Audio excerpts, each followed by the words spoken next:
Hello students, myself Mr. Pankaj Kumar, lecturer chemistry, Sardar Singh convent inter college Mahmudabad Sitapur. बच्चों, आज हम आगे बढ़ेंगे और क्लास 12th में आज हमारा टॉपिक रहेगा केमिकल प्रॉपर्टीज ऑफ एल्कोहल्स। जो चैप्टर हमारा चल रहा था एल्कोहल, फिनॉल और ईथर, तो उसमें हम लोगों ने पहला तो इंट्रोडक्शन जाना और क्लासिफिकेशन जाना। उसके बाद में हमने जो है एल्कोहल्स के मेथड्स ऑफ प्रिपरेशंस जानी, यानी एल्कोहल बनाने की विधियाँ। और आज हम टॉपिक लेंगे chemical properties of alcohols. Alcohol की रासायनिक अभिक्रियाएं कौन कौन सी हैं, देखते हैं। एल्कोहल को जनरल स्ट्रक्चर हम लोग ROH से लिखते हैं। इसी को हम ऐसे भी लिख सकते हैं RCH2OH। RCH2OH एल्कोहल ही है, इसके बीच में CH2 का गैप है। इनकी स्ट्रक्चर अगर हम देखें तो ये इस टाइप की हो सकती है। इन दोनों हाइड्रोजन्स की बॉन्डिंग को हमने स्पेसिफाई कर दिया है, दोनों को अलग अलग कर दिया है। हाइड्रोजन ऑक्सीजन के बीच में जो सिंगल बॉन्ड है उसको अलग अलग कर दिया है।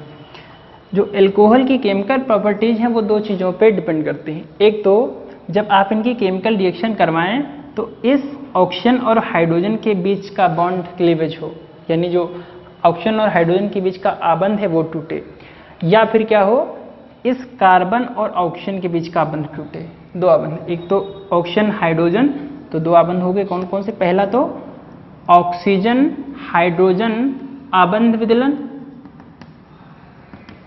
आबंध विदलन, विदलन का मतलब बॉन्ड टूटना, बॉन्ड क्लीवेज। और जो दूसरा है वो कार्बन और ऑक्सीजन, यानी कार्बन और OH ग्रुप के बीच का बॉन्ड। तो कार्बन और हाइड्रोक्सिल ग्रुप के बीच का जो बॉन्ड है वो कार्बन और हाइड्रोक्सिल आबंध विदलन। दो प्रकार से है, या तो ऑक्सीजन हाइड्रोजन के बीच का बॉन्ड ब्रेक हो, या फिर क्या हो, कार्बन और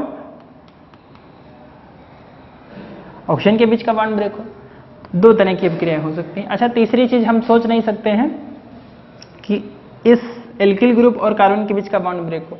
ऐसा क्यों नहीं सोचेंगे, क्योंकि ये जो क्रियात्मक समूह OH है तो बॉन्ड क्लीवेज इसी के बीच, ये क्रियात्मक समूह क्रिया सबसे पहले यही करेगा, या तो हाइड्रोजन यहाँ से निकलेगा या फिर ऑक्सीजन और हाइड्रोजन दोनों एक साथ में निकलेंगे, यानी जो हाइड्रोक्सिल ग्रुप है दोनों एक साथ निकलेंगे। तो रिएक्शन यहीं से होनी है, इधर से कोई मतलब नहीं। हाँ, कुछ रिएक्शंस ऐसी हैं जिनमें हाइड्रोजन साथ में ब्रेक होता है, हाइड्रोजन के बीच का बॉन्ड ब्रेक होता है, उनको हम अलग अलग सबको देख लेंगे। तो मेन जो है दो जो है ग्रुप्स हमारे बनेंगे। एक तो वे अभिक्रियाएं जिनमें ऑक्सीजन हाइड्रोजन आबंध का विदलन होता है, दूसरा वे अभिक्रियाएं जिनमें कार्बन और ऑक्सीजन आबंध का विदलन होता है। तो इन दो कैटेगरीज में इसको हम डिवाइड करके फिर केमिकल प्रॉपर्टीज ऑफ एल्कोहल्स पढ़ेंगे। ठीक है, तो देखते हैं। तो पहला हम ले लेते हैं वे अभिक्रियाएं जिनमें ऑक्सीजन हाइड्रोजन आबंध का विदलन होता है, यानी इसकी हम हेडिंग ऐसे बना सकते हैं, ऑक्सीजन हाइड्रोजन आबंध विदलन की अभिक्रियाएं, विदलन की अभिक्रियाएं। ठीक है, तो इसमें एक चीज यहीं पे हम देख लेते हैं। सबसे पहले जो पहली रिएक्शन है उसमें हम देखेंगे अम्लता, इसकी हम चेक करेंगे एसिडिटी, अम्लता कैसी होती है, एसिडिटी। एल्कोहल होते हैं ROH।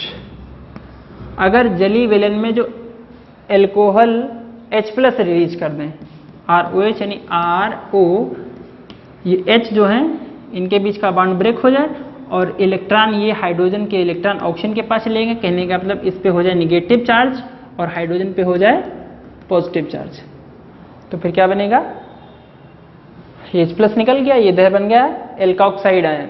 तो अगर हाइड्रोजन आयन बाहर निकलता है तो हम क्या कहते हैं, जो पदार्थ हाइड्रोजन आयन जलीय विलयन में हाइड्रोजन आयन मुक्त करते हैं उनको हम क्या कहते हैं, उनको हम अम्ल कहते हैं। तो फिर ये इसका अम्लीय गुण हो जाएगा। लेकिन ये जलीय विलयन में H+ जल्दी रिलीज नहीं करता है, इसलिए ये एक दुर्बल अम्ल होता है, बहुत ही दुर्बल अम्ल होता है, क्योंकि ये जल्दी हाइड्रोजन H+ को रिलीज नहीं करता है। तो रिलीज कब करेगा, ये रिलीज करता है क्षार धातुओं के साथ या क्षार धातुओं के एमाइडों के साथ। तो हम इसकी अम्लता चेक करने के लिए इसकी हम रिएक्शन करवाएंगे क्षार धातुओं से। तो हम इसकी अम्लता चेक करने के लिए क्या करते हैं, क्षार धातुओं से क्रिया लिखते हैं, क्षार धातुओं से क्रिया। अच्छा ठीक है, तो ये क्षार धातुएं क्या होती हैं? क्षार धातुएं आपने 11th में पढ़ रखा है कि जो पीरियोडिक टेबल में ग्रुप एक के जो एलिमेंट्स हैं वो क्षार धातुएं हैं, यानी कौन कौन सी, lithium, sodium, potassium, rubidium, caesium और फ्रेंसियम। ये जो है मेटल्स हैं, ये मेटल्स कौन सी हैं, ये एल्केली मेटल्स हैं, क्षार धातुएं। तो इनसे जब हम क्रिया कराएंगे तो क्या होगा, तो इनके लिए जो है हमारे इसमें से एक जो रिएक्टिव एलिमेंट है सोडियम, उसके साथ हम रिएक्शन नहीं कराते हैं, देखते हैं क्या होगा। एल्कोहल का फार्मूला होता है ROH, इसकी रिएक्शन हम कराएंगे सोडियम से, Na से, सोडियम से इसकी रिएक्शन कराएंगे तो क्या होगा, इसके दो मॉलिक्यूल्स से दो सोडियम रिएक्शन करेंगे और यहां से जो हाइड्रोजन है, एक अणु से एक हाइड्रोजन निकलेगा, दूसरे अणु से दूसरा हाइड्रोजन निकलेगा, दोनों हाइड्रोजन क्या करेंगे, H2 यानी हाइड्रोजन गैस बना के निकल जाएंगे। और क्या होगा, ये जो दो हाइड्रोजन निकले उसकी जगह पे दो सोडियम फिट हो जाएंगे। कहने का मतलब ये बन जाएगा RONA। क्या बनेगा, ROH की जगह पे जब H निकल जाएगा तो फिर क्या होगा, RONA बनेगा। इस RONA को हम नाम देंगे सोडियम। इधर एल्किल ग्रुप है, ऑक्सीजन है, सोडियम एल्कोक्साइड। क्या नाम हो जाएगा इसका, सोडियम एल्कोक्साइड, सोडियम एल्कोक्साइड, ये नाम हो गया। आप जो कंपाउंड बना क्षार धातुओं से एल्कोहलों की क्रिया के पश्चात, वो हो गया सोडियम एल्कोक्साइड। ये क्या है, ये है एल्कोहल। आप जानते हैं ये क्षार धातु में कौन सी क्षार धातु है, ये है सोडियम। रिएक्टिव होती है, आप जानते हैं इतने रिएक्टिव होती है कि इसको केरोसिन ऑयल में रखा जाता है डुबो के, जिससे ये जो एटमॉस्फेयर में मौजूद ऑक्सीजन है उसे रिएक्शन न कर ले, इसलिए। तो ये हो गया। इसका एग्जाम्पल अगर हम देखें तो एग्जाम्पल ये एल्किल ग्रुप R है, यहाँ हम मेथिल रखते हैं, चाहे एथिल रखते हैं, चाहे प्रोपिल रखते हैं, वो हमको रिएक्शन आगे मिलती चली जाएंगी। सपोज करते हैं हम एथिल रखते हैं, C2H5OH plus 2Na, 2C2H5OH plus 2Na gives out, ये हो जाएगा 2C2H5ONa प्लस साथ में हाइड्रोजन गैस रिलीज होगी। इसका नाम हो जाएगा ये सोडियम एल्कोक्साइड। एल्का की जगह पे यहाँ पे है एथा समूह, यानी एथिल समूह है, तो ये नाम हो जाएगा सोडियम इथॉक्साइड, सोडियम इथॉक्साइड या सोडियम एथॉक्साइड, एथॉक्साइड। ये कंपाउंड बन गया सोडियम एथॉक्साइड। ये एग्जाम्पल इसका। तो जो एल्कोहल्स हैं वो क्षार धातुओं से क्रिया करके एल्कली मेटल से रिएक्शन करके हाइड्रोजन गैस रिलीज करते हैं और सोडियम एल्कोक्साइड यानी जो क्षार धातु के एल्कोक्साइड बनाते हैं। ये पहली प्रॉपर्टी, ठीक है, नोट कर लेंगे आप इसको। जो दूसरी प्रॉपर्टी है, तो यानी जो इसमें दूसरा गुण है उसको हम क्या कहेंगे, वो उसको हम कहेंगे एस्टरीकरण, एस्टरीकरण, एस्टरीफिकेशन।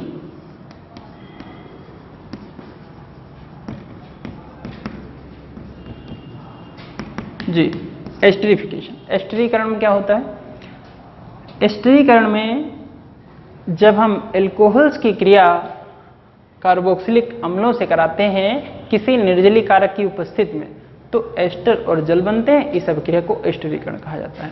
देखते हैं फिर से, जब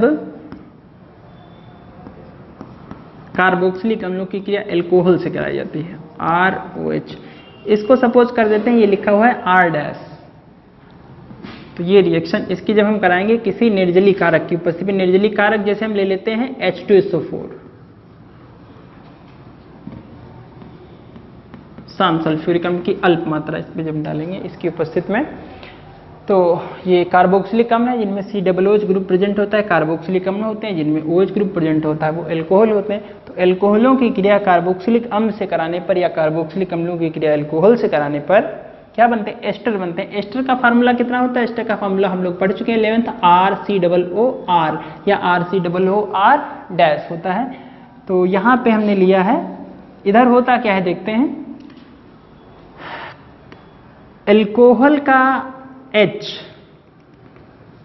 और COOH का OH ग्रुप, ये दोनों आपस में रिएक्शन करेंगे तो आप खुद ही अनुमान लगा सकते हैं, एक OH और दूसरा HOH जब रिएक्शन जब भी करते हैं तो H2O बनता है।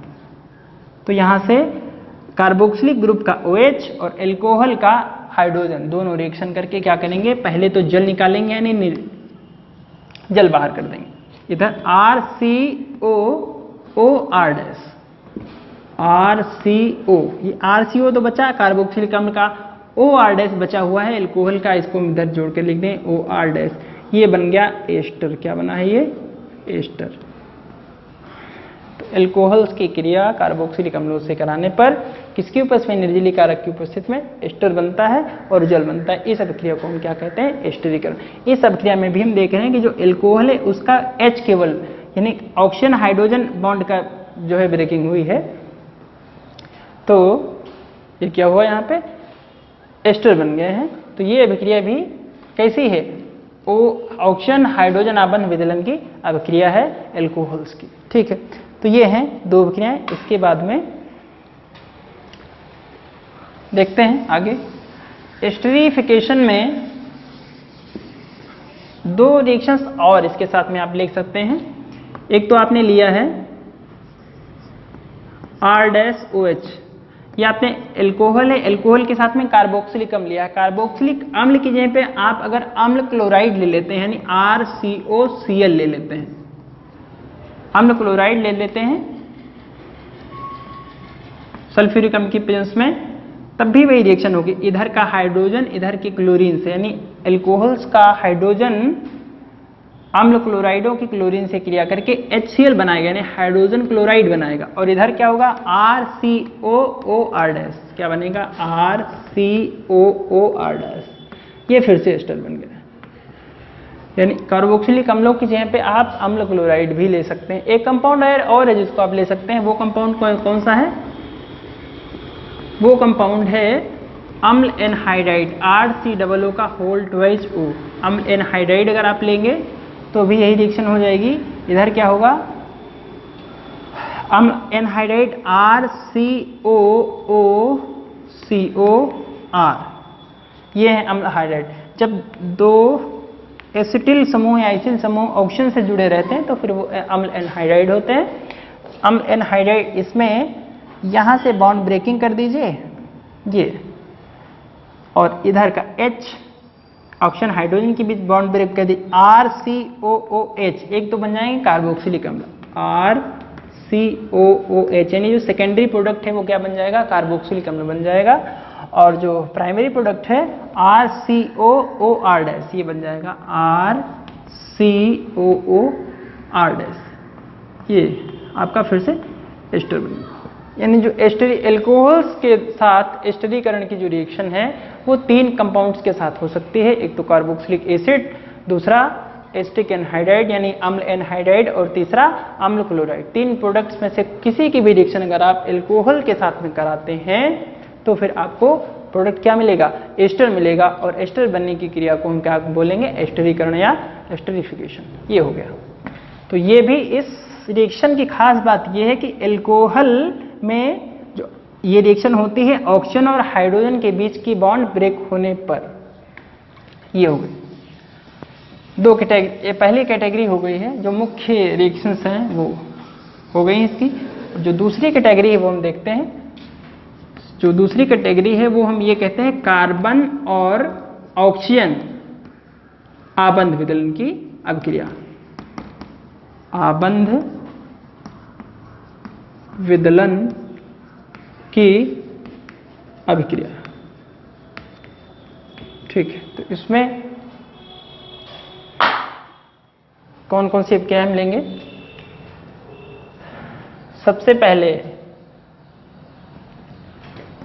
इसको समझने के हम लिखेंगे HX, एल्कोहलों की हाइड्रोजन हैलाइड से क्रिया, HX से क्रिया।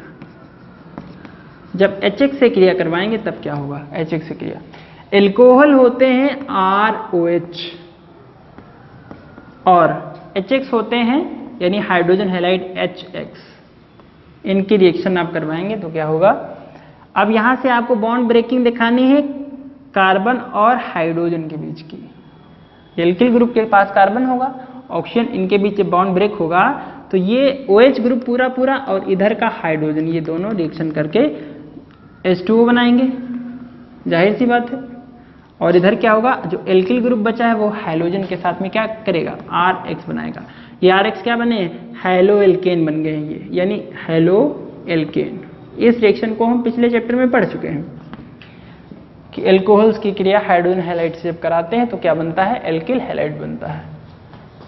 एग्जाम्पल इसका CH3CH2, देखिए यहाँ पे स्ट्रक्चर हम इसकी ओपन करके लिख रहे हैं। CH3CH2 ये एथिल हो गया, एथिल यानी एल्कोहलिक ग्रुप लगा तो एथिल एल्कोहल बन गया ये। इसकी रिएक्शन जब हम HBr से कराएंगे, हाइड्रोजन ब्रोमाइड से, क्या होगा, देख रहे हैं इस कार्बन और इस ऑक्सीजन के बीच का ये बॉन्ड ब्रेक होगा और ये हाइड्रोजन और ये हाइड्रोक्सिल दोनों ग्रुप करके H2 बनाएंगे और फिर इधर CH3 और फिर ये CH2 और इधर Br इस कार्बन से जुड़ेगा, CH3CH2 Br, कहने का मतलब एथिल ब्रोमाइड या ब्रोमो एथेन। प्रोडक्ट हमको मिला एथिल ब्रोमाइड या ब्रोमो एथेन, ये प्रोडक्ट हो गया हमारा। तो कहने का मतलब जब हम हाइड्रोजन हैलाइड से एल्कोहल्स की रिएक्शन करवाएंगे तो हमको प्रोडक्ट के रूप में हैलोएल्केन प्राप्त होंगे और इस रिएक्शन में जो एल्कोहल है उस एल्कोहल का जो पूरा एल्कोहलिक ग्रुप है, OH ग्रुप है, वो रिमूव हो जाएगा हाइड्रोजन HX के हाइड्रोजन के साथ में और जो प्रोडक्ट बनेगा वो बनेगा हैलोएल्केन। ठीक, ये हो गई। इसके बाद अगली रिएक्शन हम देखेंगे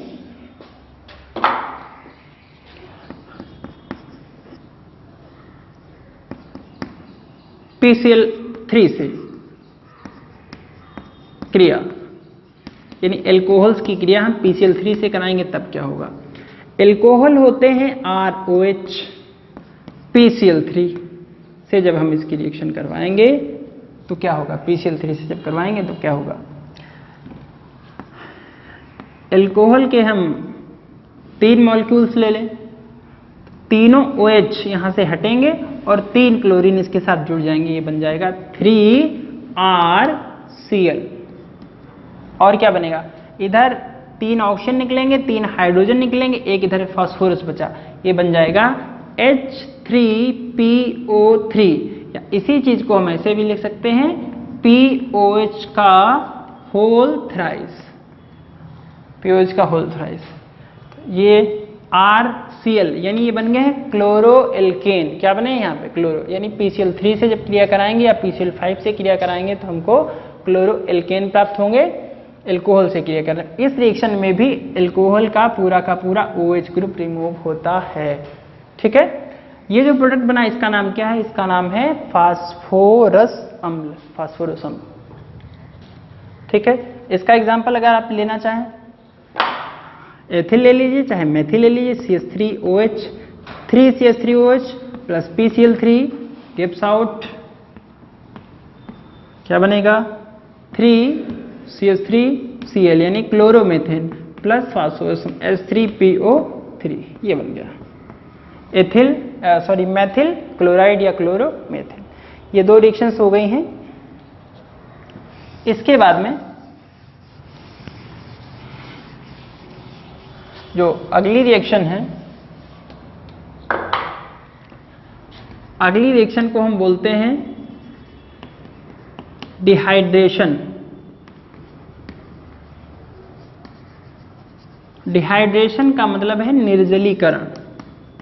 निर्जलीकरण यानी निर्जलीकरण का मतलब है जल का निकलना। जल कैसे निकलता है, तो वो अभिक्रिया। जल निकालने के लिए सपोज करते हैं हमारे पास एल्कोहल है RCH2OH, ये एल्कोहल है हमारे पास।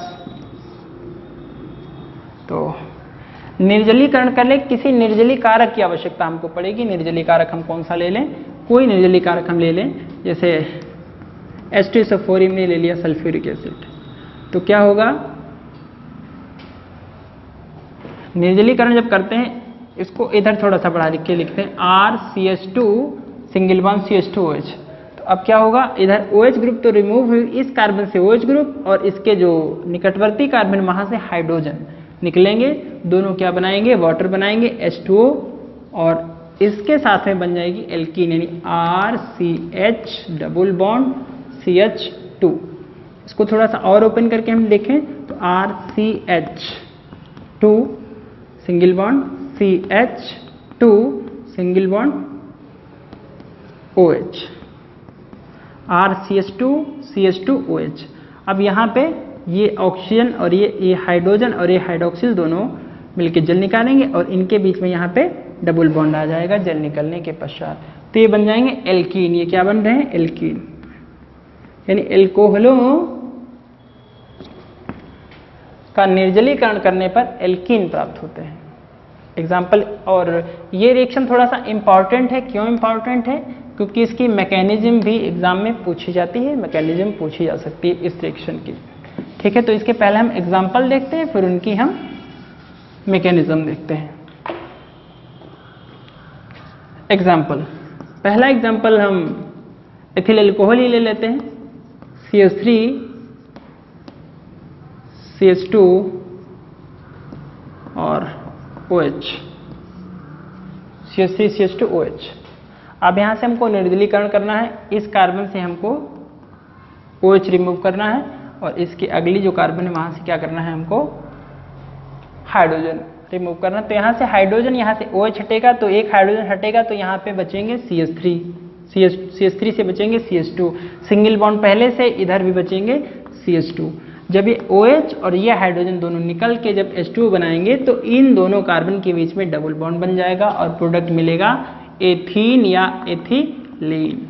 ये रिएक्शन होगी निर्जलीकारक यानी H2SO4 की प्रेजेंस में 443 केल्विन टेम्परेचर पर। सेकेंडरी एल्कोहल्स और टर्शियरी एल्कोहल्स वहाँ भी निकल सकते हैं, और जो उच्च एल्केन है, उच्च एल्कोहल है, तो वहाँ जो निर्जलीकरण होता है या द्वितीयक या तृतीयक, तो वहाँ जो निर्जलीकरण होता है वो निर्जलीकरण होता है सैटजेफ नियम के अकॉर्डिंग। यानी सैटजेफ नियम क्या है? सैटजेफ ने ये कहा है कि जब HX या H2O का जब विलोपन होता है तो OH के साथ में या हैलोजन के साथ में उस निकटवर्ती कार्बन के साथ हाइड्रोजन परमाणु हटता है जिसके पास हाइड्रोजन परमाणु की संख्या न्यूनतम होती है। एग्जाम्पल इसको देख लेते हैं। सपोज ये करते हैं CH3 CH2 single bond CH single bond CH3 और यहाँ पे ये लगा, ये द्वितीयक एल्कोहल है, सेकेंडरी ब्यूटिल एल्कोहल। इससे अगर निर्जलीकरण करना हो तो एक OH तो यहाँ से हटेगा ही, तो इसके निकटवर्ती दो कार्बन है, एक ये कार्बन है एक ये कार्बन है, इसके निकटवर्ती 2 अल्फा कार्बन है, तो किससे निकलेगा? हाइड्रोजन। तो जिसके पास हाइड्रोजन परमाणु की संख्या कम होगी उसके साथ में निकलेगा हाइड्रोजन। तो यहाँ से OH और यहाँ से हाइड्रोजन निकलेगा, तो मेन प्रोडक्ट कौन बनेगा? CH3 single bond CH double bond CH single bond CH3 और साथ में एक्सट्रैक्ट होगा वाटर H2O। ये बन गया 2-ब्यूटीन।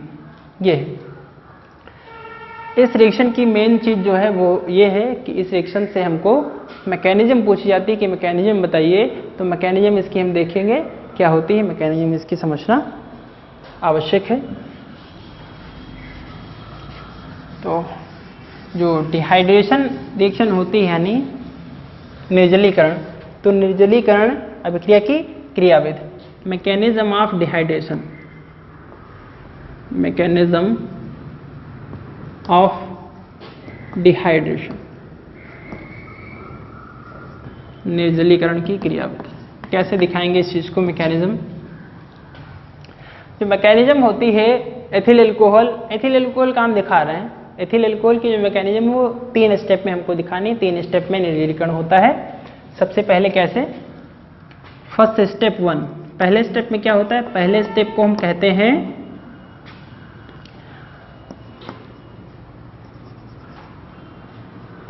प्रोटानीकृत एल्कोहल का बनना, प्रोटानीकृत एल्कोहल का बनना, एल्कोहल का बनना, यानी जो पहले स्टेप में एल्कोहल है उसका प्रोटानीकरण होगा। पहले स्टेप में प्रोटानीकरण होगा। तो प्रोटानीकरण होगा तो कैसे होगा प्रोटानीकरण? देखते हैं। सपोज कर लेते हैं ये एथिल एल्कोहल है, CH3 CH2 OH, इस पे प्रोटानीकरण ये तीनों रिएक्शन जो तीनों स्टेप जो है हमने बताया 3 स्टेप में करना है, तीनों स्टेप रिवर्सिबल होते हैं, उत्क्रमणीय होते हैं। जो आप निर्जलीय कारक लेंगे प्रोटॉन युक्त, वो प्रोटॉन इस पे अटैक करेगा और इसके साथ जुड़ के क्या करेगा, प्रोटॉनीकृत एल्कोहल का निर्माण करेगा। यानी ये CH3 CH2 बन गया, ये ऑक्सीजन है, OH पहले से था। अब जो हाइड्रोजन है तो इसके पास होते हैं इलेक्ट्रॉन, एक दो इलेक्ट्रॉन युग्म होते हैं, ये एक्सेप्ट करके इनके साथ बॉन्ड फॉर्मेशन कर लेता है और जुड़ जाता है, प्रोटॉनीकृत एल्कोहल बन जाता है। जब ये इलेक्ट्रॉन इसके साथ बॉन्डिंग में शेयर हो जाते हैं तो फिर ऑक्सीजन पे आ जाता है प्लस चार्ज। ऑक्सीजन पे जब प्लस चार्ज आया तो फिर यहाँ ये क्या करेगा, ये पॉजिटिव को बियर कर नहीं पाता, ये अपने निकटवर्ती कार्बन से इलेक्ट्रॉन मांगने लगता है। कहने का मतलब अपने बॉन्ड को ब्रेक करने की कोशिश करने लगता है। ये स्टेप 1 हो गया। तो दूसरे स्टेप में क्या होगा, स्टेप 2। तो दूसरा स्टेप है, अब जो ये हमारे पास, इसको थोड़ा सा हम शॉर्ट करके लिख लेते हैं, ये CH3 ग्रुप है, इसको हम शॉर्ट कर लेंगे। CH3 single bond C, 2 hydrogen ऊपर है, CH2 single bond O, OH और ऊपर हाइड्रोजन है, इस पे पॉजिटिव चार्ज है।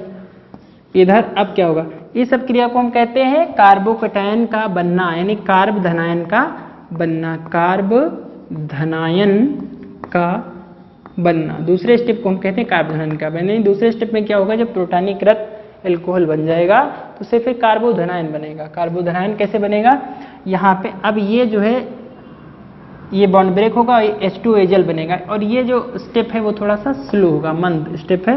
यहाँ पे कार्बोधनायन कैसे बनेगा, CH3 सिंगल बॉन्ड C, ऊपर हाइड्रोजन नीचे हाइड्रोजन और इस पे आ जाएगा पॉजिटिव चार्ज, ये इलेक्ट्रॉन अपने ऑक्सीजन को दे के और फिर जल बाहर निकल जाएगा, ये पॉजिटिव चार्ज इस पे बन जाएगा और जल बाहर निकल गया, जल का निकलना। जो तीसरा स्टेप है, स्टेप 3, उसको हम कहते हैं एल्कीन का बनना, यानी प्रोटॉन का विलोपन और एल्कीन का बनना। कैसे होगा इसको देखते हैं। इस कार्बन से तीनों हाइड्रोजन हमने अलग कर लिए और इस कार्बन से 2 हाइड्रोजन जुड़े हुए हैं पहले से, यहाँ पे पॉजिटिव चार्ज है। अब ये बहुत ही फास्ट, क्योंकि कार्बोधनायन है तो ये रिएक्शन बहुत ही फास्ट होगी। क्या होगा, अब ये इस कार्बन पे पॉजिटिव चार्ज है और हाइड्रोजन जो है वो क्या करना चाहते हैं, वो पॉजिटिव चार्ज बियर करना चाहते हैं, इलेक्ट्रॉन लूज करना चाहते हैं। ये इलेक्ट्रॉन यहाँ पे लूज करेंगे और यहाँ से हाइड्रोजन बाहर निकल जाएगा। कहने का मतलब है ये इसके बीच में इलेक्ट्रॉन की जब शेयरिंग होगी डबल बॉन्ड और इस कार्बन से 2 हाइड्रोजन अब इधर बचेंगे, ये सिंगल बॉन्ड है, अब हो जाएंगे डबल बॉन्ड, 2 हाइड्रोजन इसके पास बचेंगे और ये जो हाइड्रोजन अपने इलेक्ट्रॉन जिसने दिए हैं बॉन्डिंग के लिए वो रिमूव होकर बाहर निकल जाएगा। क्या बचेगा, H+ बचेगा। ये बन गई एल्कीन, यानी इसका नाम है एथीन। फाइनल प्रोडक्ट ये आपका मिला एथीन। ये तीसरा स्टेप। तो 3 स्टेप में पहले स्टेप को हम कहते हैं प्रोटॉनीकृत एल्कोहल का बनना। प्रोटॉनीकृत एल्कोहल में क्या है, जो एल्कोहल मॉलिक्यूल है उस पर प्रोटॉन अटैक करता है और फिर प्रोटॉनीकृत एल्कोहल बनाता है। प्रोटॉन दूसरे स्टेप में क्या होता है, प्रोटॉनीकृत एल्कोहल से कार्बन ऑक्सीजन के बीच जो इलेक्ट्रॉन है वो ऑक्सीजन के पास जाके बॉन्ड ब्रेक होता है और जल बाहर निकलता है और ये बनता है कार्बोधनायन। दूसरे स्टेप को हम कहते हैं कार्बोधनायन का बनना। जब कार्बोधनायन बन जाता है तो फिर क्या होता है, ये रिएक्शन बहुत फास्ट होती है और प्रोटॉन की रिलीजिंग होती है, यहाँ से प्रोटॉन रिलीज होता है और एल्कीन का फॉर्मेशन होता है, एल्कीन बनती है। तो ये है क्रियाविधि किसकी, निर्जलीकरण अभिक्रिया की। तो निर्जलीकरण अभिक्रिया की क्रियाविधि आपको तैयार करनी एग्जाम में पूछी जाती है, इंपॉर्टेंट है। ये हो गया। इसके बाद में जो लास्ट रिएक्शन है उसको हम कहते हैं ऑक्सीडेशन, कि ऑक्सीकरण कैसे होता है एल्कोहलों का। ऑक्सीकरण थोड़ा सा मेन भी कॉन्सेप्ट समझ लीजिए। ऑक्सीकरण बहुत आसान है, आप आसानी से समझ जाएंगे। ऑक्सीडेशन, ऑक्सीकरण कैसे करते हैं। एल्कोहल में क्या होता है, एल्कोहल में इधर देखते हैं, एक कार्बन से सपोज कर लेते हैं, इस कार्बन के साथ इधर हाइड्रोजन लगा होगा और इधर इस कार्बन से क्या होगा, हाइड्रोजन लगा होगा। तो जब ऑक्सीकरण जो हम भी जब भी करते हैं तो कार्बन के साथ वाली जो हाइड्रोजन है वो ब्रेक होती है और ऑक्सीजन के साथ वाली जो हाइड्रोजन है वो ब्रेक होती है। ये दोनों क्या होती हैं, ऑक्सीडेशन जब इनका होगा तो दोनों हाइड्रोजन निकल जाएंगी, हाइड्रोजन निकल आएंगी तो H2 बाहर होंगे और इधर क्या बचेगा, जब दोनों की एक एक बॉन्ड कम होंगे तो कार्बन और ऑक्सीजन के बीच में आ जाते हैं डबल बॉन्ड और फिर इसकी कितनी वैलेंसी फ्री रह जाएगी, तब 2 ही वैलेंसी फ्री रह जाएगी, यानी C डबल बॉन्ड O बनता है जब ऑक्सीकरण हम किसका करते हैं, एल्कोहलों का। तो इसी कॉन्सेप्ट का यूज करके देखेंगे कैसे होता है ऑक्सीडेशन। एल्कोहलों का जब ऑक्सीडेशन करेंगे RCH2OH का ऑक्सीकरण करेंगे, ऑक्सीडेशन में प्रयुक्त होती है नवजात ऑक्सीजन। नवजात ऑक्सीजन को हम बड़े ब्रैकेट में बंद करके दिखाते हैं। तो यहाँ का एक हाइड्रोजन यहाँ का, दोनों हाइड्रोजन निकलेंगे, इस ऑक्सीजन से क्रिया करेंगे तब बनेगा जल H2।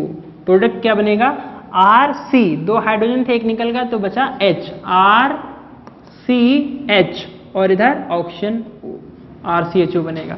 इस RCHO की अगर हम संरचना देखें तो कैसी बनेगी, हम ये मान लेते हैं ये स्ट्रक्चर थी इसकी, तो एक हाइड्रोजन ये निकल गया, दूसरा हाइड्रोजन ये निकल गया। तो अब इस एक संयुक्ता कार्बन की कम एक ऑक्सीजन की कम, तो दोनों के बीच में डबल बॉन्ड बनेगा, इसकी संरचना बन जाएगी RCH डबल बॉन्ड O। ये संरचना है RCHO। इस संरचना के जो यौगिक होते हैं उनको हम बोलते हैं एल्डिहाइड। क्या बोलते हैं, एल्डिहाइड। तो जब एल्कोहलों का ऑक्सीकरण हम करते हैं तो हमको एल्डिहाइड प्राप्त होते हैं। क्या प्राप्त होते हैं, एल्डिहाइड। एल्डिहाइड की संरचना सामान्य सूत्र RCHO। अच्छा, फर्दर इन RCHO का हम भी ऑक्सीकरण कर दें तो क्या बनेगा, इनका भी अगर ऑक्सीकरण कर दें फिर से नवजात ऑक्सीजन की उपस्थिति में, तो अब ये जल नहीं निकालते हैं, इस ऑक्सीजन से क्रिया करके OH ग्रुप बना लेते हैं और ये बन जाता है RCOOH। यानी ये क्या है, ये है कार्बोक्सिलिक एसिड, एसिड कार्बोक्सिलिक अम्ल बन जाते हैं। फिर अगर हम एल्डिहाइड्स का पुनः फिर ऑक्सीकरण करें तो फिर क्या बन जाते हैं, कार्बोक्सिलिक अम्ल बन जाते हैं। अच्छा, ये जो ऑक्सीकरण की क्रिया है ये विभिन्न ऑक्सीकारकों की उपस्थिति में होती है। वो ऑक्सीकारक कौन कौन से किनकी उपस्थिति आपको दिखानी वो देख लीजिए।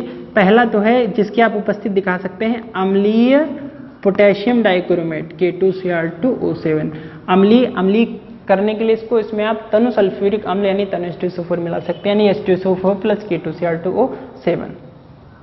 दूसरा, अम्लीय या क्षारीय, कुछ भी हो, अम्लीय हो चाहे क्षारीय हो, लेकिन कौन हो, पोटेशियम परमैंगनेट KMnO4। या फिर इसके लिए तीसरा ऑक्सीडाइजिंग रिएजेंट आप सल्फ्यूरिक अम्ल, केवल सल्फ्यूरिक अम्ल H2SO4 ही आप ले सकते हैं। तो ये अलग अलग टाइप के ऑक्सीकारक हैं, बहुत से और भी ऑक्सीकारक हैं जिसमें मेन हमारा मुख्य ये रहता है अम्लीय पोटेशियम डाइक्रोमेट। इसकी प्रेजेंस जब दिखाएंगे तो फिर क्या होगा, एल्कोहलों का ऑक्सीकरण होकर एल्डिहाइड बनेगा, एल्डिहाइडों का ऑक्सीकरण होकर फिर क्या बनेगा, कार्बोक्सिलिक अम्ल बनेंगे। तो इस तरह से हमारी एल्कोहल्स की जो केमिकल प्रॉपर्टीज हैं वो कंप्लीट हुई। एल्कोहल में भी कौन सा एल्कोहल है, वो मोनो हाइड्रिक एल्कोहल्स यानी जिनमें सिर्फ एक ही OH ग्रुप प्रेजेंट होता है, ये हैं। तो ये कंप्लीट हुआ, आप इसको तैयार करेंगे। थैंक्स।